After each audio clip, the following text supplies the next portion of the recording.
तो दोस्तों आज हम पढ़ने वाले हैं क्लास 9 ज्योग्राफी का चैप्टर नंबर 2 जिसका नाम है फिजिकल फीचर्स ऑफ इंडिया। तो जो हमारी इंडिया है उसके अंदर हमें कई सारे फीचर्स देखने को मिलते हैं, जैसे कहीं पर प्लेन लैंड्स है, वैलीज हैं, हिली रीजन्स है, प्लेटूज है, नदियां हैं, पहाड़ है, झरने हैं, आइलैंड्स हैं और कहीं पर बड़े बड़े रेगिस्तान हैं। और यही नहीं, इनके अलावा जो हमारी इंडिया है उसके अंदर हमें कई सारी खूबसूरत जगह देखने को मिलती है। तो हम कह सकते हैं कि जो हमारी इंडिया है वो एक डिफरेंट लैंडफॉर्म्स वाली एक बड़ी कंट्री है। तो जो हमारा चैप्टर है फिजिकल फीचर्स ऑफ इंडिया, इसमें हम इन्हीं में ऐसे कुछ फीचर्स को पढ़ने वाले हैं, जैसे कि the Himalayan mountain, the northern plains, the Indian desert, the peninsular plateau, coastal plains और आइलैंड्स। इन सब के बारे में हम इस चैप्टर में पढ़ने वाले। तो चलिए स्टार्ट करते हैं।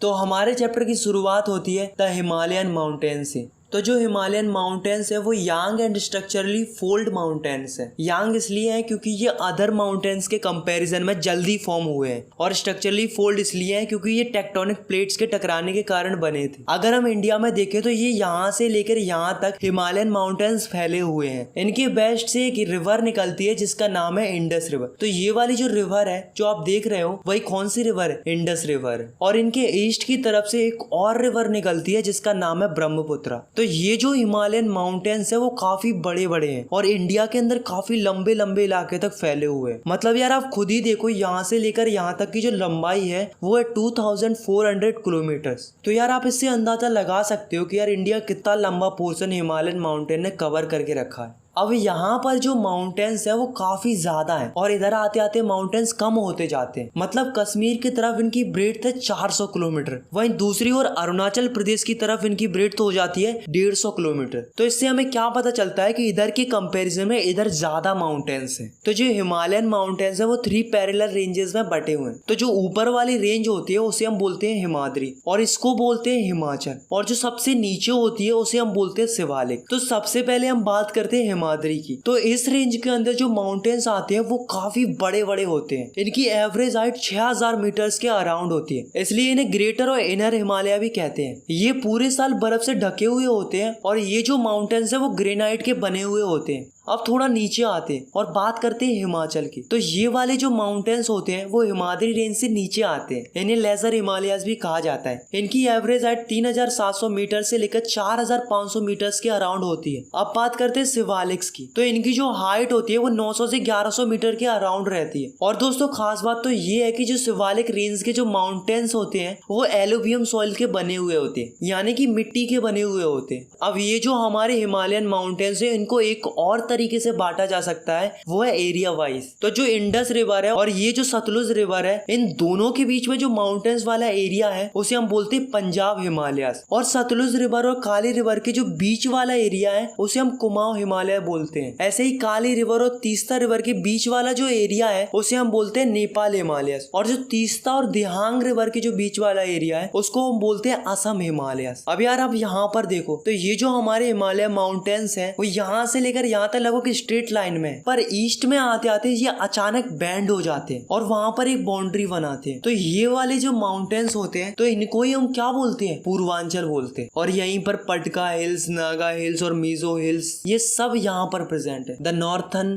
प्लेन। तो ये जो नॉर्थर्न प्लेन है वो 3 नदियों के कारण बना है, Ganga, Brahmaputra and Indus river. तो ये जो पूरा नॉर्थर्न प्लेन है वो एलुवियम सॉइल से बना हुआ है। यहाँ पर बारिश काफी अच्छी होती है जिसके कारण यहाँ पर फसल भी काफी अच्छी होती है। नॉर्थर्न प्लेन अप्रोक्सीमेटली 2400 किलोमीटर तक लंबा है और अप्रोक्सीमेटली 240 से 320 किलोमीटर तक चौड़ा है। तो ये जो नॉर्थर्न प्लेन्स है उसे हमने 3 पार्ट्स में डिवाइड करके रखा है। पहला है पंजाब प्लेन, दूसरा है गंगा प्लेन और तीसरा है ब्रह्मपुत्र प्लेन। तो दोस्तों आपको तो पता ही है कि यहाँ से इंडस रिवर निकलती है और इंडस रिवर निकलने के कारण ही यहाँ पर पंजाब प्लेन बना है। ऐसे ही गंगा प्लेन गंगा रिवर के निकलने के कारण से बना है और जो ब्रह्मपुत्र प्लेन है वो ब्रह्मपुत्र रिवर के निकलने के कारण से बना है। अब जो हमारा नॉर्थर्न प्लेन है उसको हम एक और तरीके से डिवाइड कर सकते हैं, तो वो कैसे कर सकते हैं चलिए देखते हैं। तो जैसा कि आप सभी को पता ही है कि जो सबसे नीचे वाली जो माउंटेन रेंज होती है उसको हम क्या बोलते हैं, शिवालिक रेंज बोलते हैं। मतलब ये वाली जो रेंज होती है उसे हम शिवालिक रेंज बोलते हैं। अब जैसे ही शिवालिक रेंज खत्म होती है तो ये वाला जो रीजन होता है उसे हम भाबर कहते हैं। अब इससे थोड़ा और नीचे आते हैं तो इस रीजन को बोलते हैं तेराई। अब इससे थोड़ा और नीचे आते हैं तो इसको बोलते हैं भांगर, और जो आखिरी बचता है उसको हम बोलते हैं खादर। तो जो भाबर वाला रीजन होता है वो 6 से लेके 12 किलोमीटर तक चौड़ा होता है। भाबर वाले रीजन में आपको कई सारे पत्थर देखने को मिल जाएंगे जिन्हें हम पेबल्स कहते हैं। अब जो तेराई वाला रीजन होता है वो काफी मैरसी रीजन होता है, मतलब कीचड़ वाला इलाका होता है, और इस जगह पर काफी ज्यादा घने घने जंगल पाए जाते हैं। थर्ड है भांगर। तो ये वाला जो रीजन होता है वो एलुवियम सॉइल से बना हुआ होता है। ये नॉर्थर्न प्लेन का सबसे बड़ा वाला रीजन है। इस रीजन के अंदर आपको कई सारे छोटे छोटे पत्थर देखने को मिल जाएंगे जिनको हम कंकड़ कहते हैं। अब जो लास्ट बचा है खादर रीजन, वहाँ पर कोई भी कंकड़ और पत्थर जैसी चीजें देखने को नहीं मिलेंगी। वहाँ की जो जमीन है वो काफी ज्यादा फर्टाइल है, इसलिए जो खादर वाला रीजन है वो काफी ज्यादा अच्छा है खेती बाड़ी के लिए। The peninsular plateau. तो दोस्तों पहले तो ये समझ लो कि प्लेट्यू क्या होते हैं। तो प्लेट्यू ऐसी फ्लैट जमीन होती है, वो नॉर्मल लैंड के कंपैरिजन में ऊपर उठी हुई होती है। जैसे कि आप इस डायग्राम में देखो, यहाँ पर जो जमीन है वो नॉर्मल है और ये वाली जो जमीन है वो नॉर्मल लैंड से ऊपर की ओर उठी हुई है। तो इसको हम क्या बोलेंगे, प्लेट्यू बोलेंगे। अब मान लो ऐसी कोई जगह है जो 3 साइड से पानी से घिरी हुई है और एक साइड से जमीन से लगी हुई है, तो ऐसी जगह को हम क्या बोलते हैं, पेनिनसुला बोलते हैं। अब दोस्तों आपने एक चीज नोटिस की होगी कि जो हमारी इंडिया है उसका ये वाला जो पोर्शन, मतलब ये वाला जो पोर्शन है वो जमीन से ऊपर की ओर उठा हुआ है और 3 साइड से पानी से और एक साइड से जमीन से लगा हुआ है, इसलिए हम इसे क्या बोलते हैं, पेनिनसुला प्लेट्यू बोलते हैं। अब ये जो पेनिनसुला प्लेट्यू है इसके बीच से एक रिवर निकलती है जिसका नाम है नर्मदा रिवर। तो ये जो नर्मदा रिवर है इसके नॉर्थ में जो प्लेट्यू है उसे हम बोलते हैं सेंट्रल हाईलैंड्स, और जो नर्मदा रिवर के साउथ की तरफ है उसको हम बोलते हैं डेक्कन प्लेट्यू। मतलब जो हमारा पेनिनसुला है वो 2 पार्ट्स में डिवाइड है। अब जो नर्मदा रिवर है वो विंध्या रेंज और सतपुरा रेंज के बीच से बहती है। अब ये वाली जो जगह है यहाँ पर अरावली हिल्स है। अब दोस्तों बात करते हैं सेंट्रल हाईलैंड्स की। तो इसके अंदर 2 रिवर फ्लो करती हैं, पहली है चंबल और दूसरी है बेतवा रिवर, और इन दोनों रिवर की डायरेक्शन एक ही है, साउथ ईस्ट से लेकर नॉर्थ ईस्ट डायरेक्शन तक। अब जो सेंट्रल हाईलैंड्स है उनको भी 2 पार्ट्स में डिवाइड किया गया है। इनके वेस्ट वाले पार्ट को मालवा प्लेट्यू कहते हैं और ईस्ट वाले पार्ट को हम छोटा नागपुर प्लेट्यू कहते हैं। अब दोस्तों बात करते हैं डेक्कन प्लेट्यू। तो ये जो डेक्कन प्लेट्यू है उसके वेस्टर्न एंड पर वेस्टर्न घाट है और इसके ईस्टर्न एंड पर ईस्टर्न घाट है। अब जो वेस्टर्न घाट है वो ज्यादा ऊंचे हैं ईस्टर्न घाट से। वेस्टर्न घाट की जो हाइट है वो करीब करीब 900 से 1600 मीटर्स के अराउंड होती है। वहीं दूसरी ओर जो ईस्टर्न घाट है उनकी हाइट 600 मीटर्स के अराउंड होती है। अब यार आप खुद ही सोचो, अगर यहाँ की हाइट ज्यादा होगी और दूसरी ओर यहाँ की हाइट कम होगी तो डेक्कन प्लेट्यू की जितनी भी रिवर्स हैं वो हाइट टू लो फ्लो करेंगी। मतलब हाइट के कारण जो रिवर्स हैं वो वेस्टर्न घाट से ईस्टर्न घाट की तरफ बहती है। The Indian desert. तो ये जो अरावली हिल्स हैं इनकी वेस्टर्न साइड की तरफ अगर हम जाते हैं तो यहाँ पर हमें क्या मिलता है, द ग्रेट इंडियन डेजर्ट, जिसे हम थार डेजर्ट भी कहते हैं। तो ये जो डेजर्ट है वो काफी बड़ा है और इंडिया के अंदर काफी बड़ा इलाका कवर करके रखा है। यहाँ पर हमें चारों तरफ रेत ही रेत दिखाई देती है। और गाइस जैसा कि आप सभी को पता ही है कि रेगिस्तान के अंदर कम ही बरसात होती है, ठीक उसी प्रकार थार डेजर्ट में भी काफी कम बरसात होती है। अप्रोक्सीमेटली 150 mm बरसात होती है पूरे साल के अंदर। यहाँ पर एकमात्र ही बड़ी रिवर है जिसका नाम है लूनी।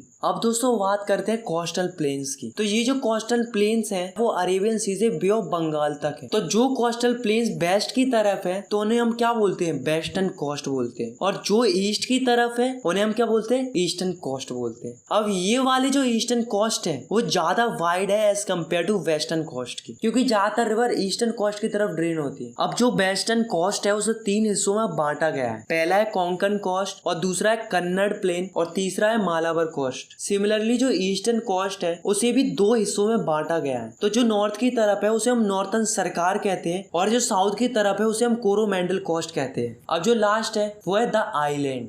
तो जो इंडिया है उसके 2 ग्रुप्स ऑफ आइलैंड है। तो जो फर्स्ट आइलैंड ग्रुप है वो है लक्षद्वीप आइलैंड जो कि अरेबियन सी के अंदर है, और दूसरा आइलैंड ग्रुप है वो है Andaman and Nicobar island group जो कि वे ऑफ बंगाल में लोकेटेड है। तो पहले हम बात करते हैं लक्षद्वीप आइलैंड्स की। तो ये वाले जो आइलैंड्स होते हैं इनका नाम पहले लेकाडाइप, मिनीकॉय, अमिनडीबी था, पर बाद में 1973 में इन सब आइलैंड्स का नाम बदलकर लक्षद्वीप आइलैंड्स कर दिया गया। लक्षद्वीप आइलैंड्स का टोटल ज्योग्राफिकल एरिया है 32 स्क्वायर किलोमीटर, और जो लक्षद्वीप आइलैंड आइलैंड की जो कैपिटल है वो है कावारत्ती। अब बात करते हैं अंडमान एंड निकोबार आइलैंड्स की। अब जो आइलैंड्स नॉर्थ की तरफ है उन्हें हम बोलते हैं अंडमान आइलैंड्स, और जो आइलैंड साउथ की तरफ है उन्हें हम बोलते हैं निकोबार आइलैंड्स। तो जो अंडमान एंड निकोबार आइलैंड्स है वहां पर काफी ज्यादा घने घने जंगल पाए जाते हैं। और तो और दोस्तों यहाँ पर एक ऐसा आइलैंड भी है जहाँ पर आज भी एक एक्टिव वोल्केनो है। तो जो हमारे फीचर्स हैं इंडिया के वो काफी ज्यादा रोल प्ले करते हैं हमारे लिए। जैसे कि जो प्लेटू होते हैं उनसे हमें काफी सारे मिनरल्स मिलते हैं, और जो हमारे हिमालयन माउंटेन्स है वो हमें प्रोटेक्ट करते हैं ड्राई और कोल्ड विंड से। और जो हमारे नॉर्थन प्लेन्स है वहां पर काफी अच्छी